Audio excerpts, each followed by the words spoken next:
Hello everyone, and welcome back to my channel, The Crafting Chemist. Today we are going to look at how to knit in the round using the magic loop method. And this is a great alternative to double pointed needles if you don't want to keep that many needles in your hand. And the supplies you're going to be needing are a circular needle set with a long cord. And so I'm working with a 22-inch cord, and of course your yarn for your project. And you're going to start off by casting on however many stitches you need for said project. For mine, I need 42 stitches. Once you have that done, you are going to count out to the midway point of your project. So for me, I need to count out 21 stitches. Once you have that midway point, you are going to want to pull a large loop from your cord, through to create a large loop like this.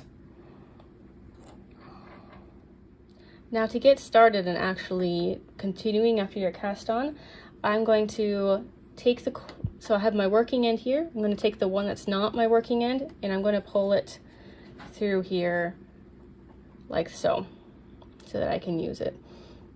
My cord, the working end, I'm going to pull to create a second loop like this.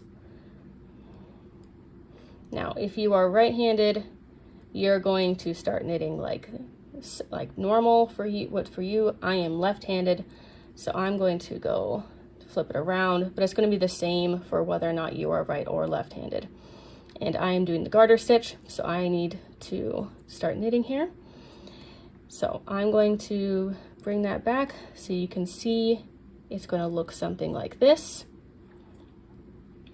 And I'm going to start knitting across. Now for these first couple of stitches, you don't want this really loose strand here, so you're going to want to pull that extra tight. And then tension is normal once you've got that stabilized. Once you have gotten that side finished, you are going to now take this needle, and you're going to pull it through.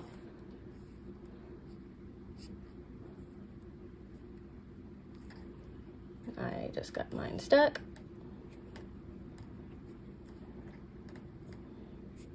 There we go. And then this needle I just put my new stitches on, I'm going to pull that one to form a new loop.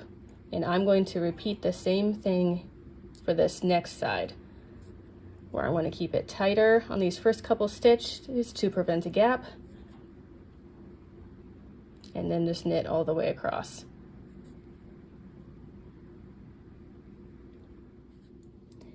At this point, you have completed a row. I'm going to show one more row here. I'm going to do it in purl because I need that for my pattern anyways.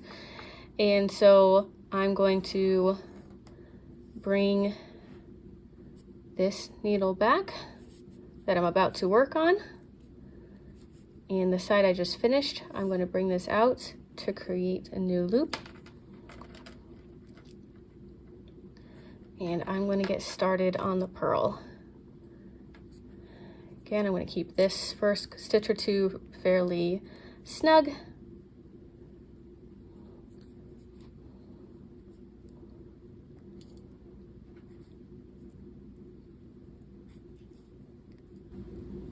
As I work across, loosening up my tension to what I normally would do.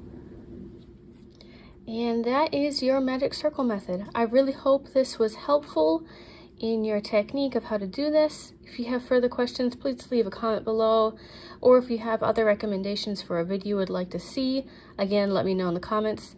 Other than that, have a fantastic day, and I hope to see you in my next video. Bye!